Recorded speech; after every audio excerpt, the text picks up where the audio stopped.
ಅವರು ಕೂತ್ಕೊಂಡಿರೋ ಒಂದೊಂದು ಪ್ರಾಣಿಗಳಿದೆಲ್ಲ ಅದೆಲ್ಲ ಅವ್ರ ವಾಹನ ಇಂಥ ದೇವಿಗೆ ಇಂಥದ್ದೇ ವಾಹನ. ಯಾಕಂದ್ರೆ ಪಾರ್ವತಿ ಸಿಂಹ ಅಥವಾ ಸಿಂಹ ಮೇಲೆ ಕುತ್ಕೋತಾಳೆ ಅಂತ ಹೇಳ್ತೀವಿ ಚಾಮುಂಡೇಶ್ವರಿ. ಆದ್ರೆ ಇಲ್ಲಿ ಒಂದೊಂದು ಬೇರೆ ಬೇರೆ ವಾಹನಗಳನ್ನ ತೋರಿಸಿದ್ದಾರೆ.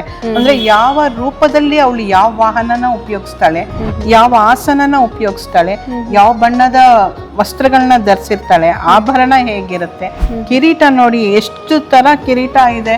ನೀವು ಎಷ್ಟೊಂದು ಜನ ಇದನ್ನ ನೋಡಕ್ಕೆ ಯಾರ್ಯಾರು ಬರ್ತಾರೆ ಅಂದ್ರೆ ತಂತ್ರ ಮಂತ್ರ ಶಾಸ್ತ್ರ ಹೇಳಿ ದೇವ್ರನ್ನ ಹೊಲಿಸ್ಕೋತಾರಲ್ಲ ಆ ಥರದವರು ಬರ್ತಾರೆ. ಮತ್ತೆ ಶಿಲ್ಪ ಎಲ್ಲ ಕೆತ್ತನೆ ಮಾಡ್ತಾರಲ್ಲ ಅವರು ಬರ್ತಾರೆ. ಪೇಂಟಿಂಗ್, ಇದು Mysuru painting book. Mysuru painting ಯಾವ ರೀತಿಯಾಗಿ ಮಾಡ್ತಿದ್ರು ಅನ್ನೋದಕ್ಕೆ ಅದರ